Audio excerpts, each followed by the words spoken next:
Hello friends, welcome back to my channel. মিষ্টি ফ্যামিলিতে সবাইকে অনেক অনেক স্বাগত আর ভালোবাসা জানিয়ে আরও একটা ব্লগ শুরু করে দিলাম। আমি রত্না, তো দেখতে থাকো। আর কি বলতো, সকাল থেকে ব্লগ স্টার্ট করি নাই, কারণ এই যে ছোটো মার শরীরটা ভালো যাচ্ছে না ঠিক মতন। জ্বর আসছে, জ্বর কমতেছে না, ওষুধ খাওয়াচ্ছি কমতেছে, আরও হচ্ছে সকাল থেকে বেশি, মানে কালকে একটু ভালোই গেছে দিনটা। কালকে রাত্রেবেলা ওষুধ টষুধ খাওয়ায় ঘুম পাড়াইছি, কিন্তু সকালবেলা উঠে দেখতে ভোরবেলার থেকে প্রচণ্ড পরিমাণে জ্বর। তারপর সকালবেলা ফটাফট উঠে ওকে খাওয়াইলাম, আগে খাওয়াই টাওয়াই ওষুধ টষুধ খাওয়াইলাম। খাওয়ানোর পরে একটু জ্বরটা কম আছে, তবু খ্যান খ্যান করতেছে সবসময়। এই বাবা নোংরা নাড়ে না শোনা, খ্যান করতেছে। তো সেজন্য আর কি সারাদিন ভিডিও করতে পারি নাই সেরকম। দাঁড়াও। তো এখন কি করলাম বলো তো, ওকে কয়টা খাওয়াইলাম। দুপুর হয়ে গেছে, 12টা পার হয়ে গেছে। তো কয়টা ভাত খাওয়াইলাম আলু ভাজা দিয়ে। আর আজকে শনিবার, নিরামিষে বললাম একটু মেয়েকে একটু ঝাড়াই নিয়ে আসতে লাগবে ঠাকুরের ঘুম থেকে। তো সের জন্যই আর কি। এই বাবা দাঁড়াও, চুপ করে থাকো, নোংরা নাড়ে না। তো একটু কি বলো তো, মানে বাচ্চা মানুষ তো ভয় টয় পাইতে পারে। তো সের জন্যই আর কি সেদিনকে ঝাড়াই আনছিলাম, একটু কম ছিল।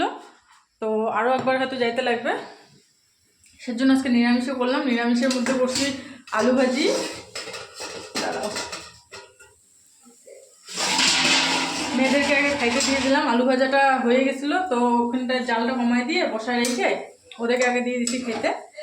আলু ভাজাটা লাগিয়ে গেছে। তো এখন এখানটা আলু ভাজা নামাবো, নামায় মেয়েদের তো খাওয়া হয়ে গেছে। এখানটা বিনস ভাজা করছি, অনেকদিন থেকে বিনসগুলা আনা ছিল। তো এই যে বিনস ভাজা করছি। আর করছি অল্প একটু মুগের ডাল ছিল, সেদিনকে মুগের ডাল আনছিল, তো অল্প একটু ছিল। তো মুগের ডালের সাথে এই যে মুগের ডালের মধ্যে আলু, টমেটো, লঙ্কা একটু দিছি যাতে একটু বেশি হয় মুগের ডালটা। অল্প একটু ডাল ছিল, তো সেজন্য মিক্স করে ডাল করছি। আর আলু ভাজা আর বিনস ভাজা, এগুলো দিয়ে আজকে দুপুরে খাওয়া দাওয়া হবে। তো কি বলো তো, চলো আগে খাবারটা নিয়ে নিই। আমার খিদা পাইছে প্রচণ্ড পরিমাণে, কারণ সকালে চা খাইনি, এসে কফি খাইছিলাম, কফি দিয়ে বিস্কুট দিয়ে খাইছিলাম। ওর বাবাকে ফোন করলাম, ওর বাবা আসবে এখন বাড়িতে আসলে ওর বাবা খাওয়া দাওয়া করে আর কি একটু বিকালের দিকে যাবো আর কি। দাঁড়াও, এখন যাব না, একটু মানে রেস্ট করি। এখন একটু ভিড় আছে প্রচণ্ড পরিমাণে, মনে যেখানে যাবো আর কি ওখানটা এই টাইমে গেলে পুরো হবে না। আর বিকাল টাইমে গেলে ঠিক আছে। তো ভাবতেছি বিকাল দিকেই যাবো।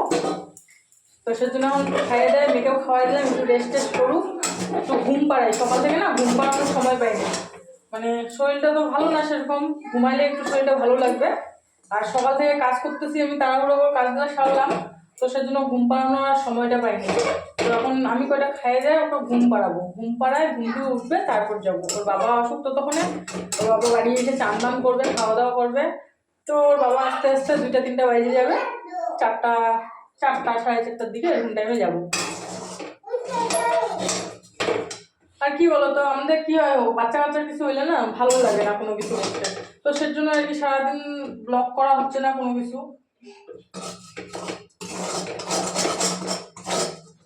সকাল থেকে এখন বাজে 1টা বাজে মনে হয়, 1টার দিকে। এখন ভাবলাম যে না, এখন একটু মেয়ে চুপচাপ আছে, মেয়েকে খাওয়াইলাম, এখন একটু ভালো লাগতেছে বোধ হয়। তো ভাবলাম তোমাদের সাথে একটুখানি শেয়ার করি যা পারি। খাওয়া দাওয়া করবো এখন যেহেতু।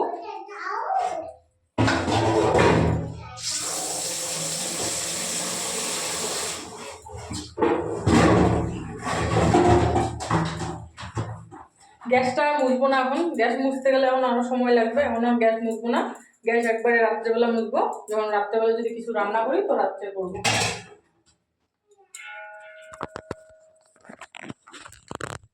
তো আলু ভাজা নিয়ে নিলাম। আলুগুলো না মোটা মোটা করে কাটছি, কারণ মূলত অত সময় নেই, ঝিরি করে আলু ভাজা কাটতে গেলে অনেকটা সময় লেগে যায়। তো সেজন্য তাড়াহুড়ো করে আলু ভাজাগুলো কাটলাম, মোটা করে কাটলাম। আর মোটা আলু ভাজা ভালোই লাগে খাইতে, অতটা খারাপ লাগে না। কিন্তু মোটা আলু ভাজাটাতে শুটকি মাছ টাছ দিলে ভালো লাগে। তো আজকে যেহেতু নিরামিষ, তো নিরামিষে রাঁধছি, খালি লঙ্কা ফোড়ন দিয়ে লঙ্কা দিয়েছি খালি। তো চলো ভাত টাতগুলো বাড়ি, তারপর দেখাচ্ছি তোমাদেরকে। তো নিয়ে নিছি এক জায়গায়, সব কিছু নিয়ে নিছি, আর আলাদা করে কিছু নিলাম না। কিন্তু আলু ভাজা, বিনস ভাজা আর ডাল। তো চলো ফটাফট করে খাই নিয়ে এগুলো, তারপরে আসতেছি তোমাদের সামনে। প্রথমে ভাবলাম যে এগুলা করবো না এখন আর, মাজা ঘষা এগুলা পরিষ্কার টরিষ্কার করবো না। তারপর ভাবলাম যে না, এগুলা তো আমাকেই করতে লাগবে, যদি আমি এখন মেয়েকে নিয়ে যাই আস্তে আস্তে রাত হয়ে যাবে, তো এগুলা তো আইসে তো তখন রাত্রেবেলা আমাকে করতে লাগবে, তাই না? তো ভাবলাম যে না, গ্যাস টাসগুলো মুছে নিই, বাসন টাসনগুলো মাইজে নিই, বাসন মাজা গ্যাস মুছা সব হয়ে গেছে, এখানে সব কিছু রেখেও দিছি।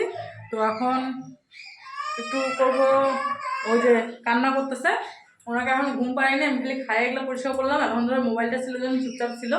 তো চলো ওনাকে আগে ঘুম পাড়াই, পরে আসতেছি।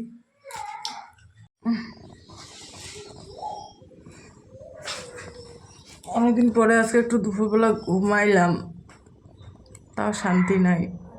ছোটোর জন্য ঘুমাইছে, আমিও ঘুমাইছি জানো, এদিকে তখন চোখ টুকগুলো কী অবস্থা।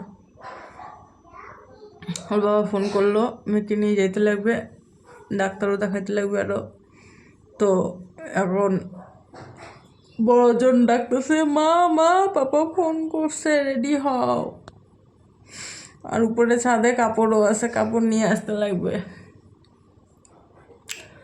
তো উঠতে ইচ্ছা করতেছে না, ডাকছে 5 মিনিট হয়ে গেলো, 5 মিনিট থেকে আছি, ফট করে উঠলে না মাথা চক্কর দেয় আমার, তো সেজন্য চুপচাপ আছি যে উঠতেছি।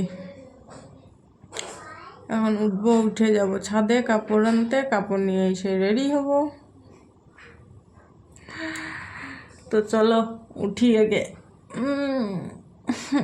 উঠতে ইচ্ছা করতেছে না।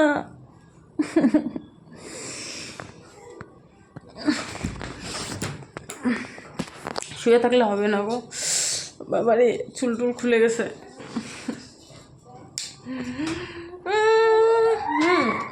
একটা সেলফি তুলে নিই তো থাম্বনেইলের জন্য। পিছনটা কেমন,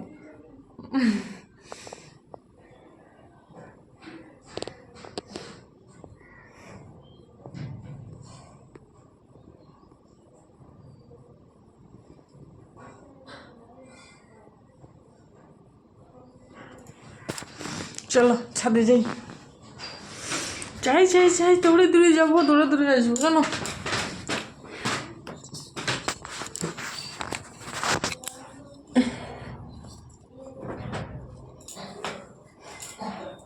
ये जाता मैं बबुआ सताई जाई रे, सताई जाई रे, सताई। चलो দৌড়ে দৌড়ে দৌড়ে দৌড়ে যাবো আর দৌড়ে দৌড়ে আসবো। দাঁড়াও কাপড় নিয়ে আসি। কাপড় আনছিস? ইসে দে, চাবি দে।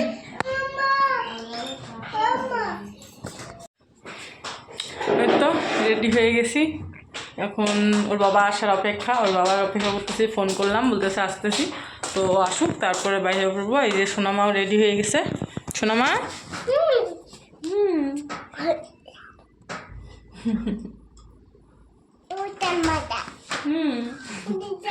আমি একটা এমনি কুর্তির উপরে সোয়েটার পরে নিছি, কারণ সব জায়গায় তো জিনিস চলে না, তাই না? যেখানে যেমন সেখানে সেমন, তো যেখানে যাবো আর কি ওখানে জিনিসটা চলবে না, সেজন্য একটা কুর্তি একটা পরে নিলাম। তো চলো যাওয়া যাক, পরে এসে দেখা হচ্ছে। বাড়ি আমরা চলে আসছি, বাড়ি এসে আমার খাওয়া হয়ে গেছে, এখন এনাকে খাওয়াচ্ছি, ম্যাগি বানাইলাম অল্প। ম্যাগি খাবা তুমি? কালকে রাত্রেবেলা ভাত খাওয়াইছি, মা পড়বে জল। কালকে রাত্রেবেলা ভাত খাওয়াইছি, আরও জ্বর চলে আসছিলো, তো আজকে আর ভাবলাম যে না খাওয়ানো যাবে না। আর ম্যাগি ঘরে ছিল না, জানো কি অবস্থা, আজকে সব দোকান বন্ধ। হাঁটতে হাঁটতে এসে কত দূর গেলাম, 10 মিনিট হাইটে হাইটে গেলাম, তারপর দেখলাম একটা দোকান খোলা আছে, তখন ওখান থেকে নিয়ে আসলাম। নাহলে ইনিবাবু কী খাবে, তাই না? ঘরে আটাও নাই যে রুটি বানাই দেবো, যে ভিজাই টিজাই দেবো রুটি, তো আটাও নাই, তো সেজন্য সে কোন মাথা থেকে যায় ম্যাগি নিয়ে আসলাম ইনিবাবুর জন্য, তাই তো মাম্মা? এখন খাবা? হ্যাঁ চলো খাওয়াইনি। দেখতেই পাচ্ছ শুয়ে পড়ছি, কিচ্ছু শেয়ার করলাম না তোমাদের সাথে আর। খাওয়া দাওয়া হয়ে গেছে, সবাই মিলে শুয়ে পড়ছি, এখন ঘুমাবো। তো দেখা হবে আগামীকাল নতুন একটা ভিডিওর সাথে, তখন বলতে সবাই ভালো থেকো, সুস্থ থেকো, টাটা।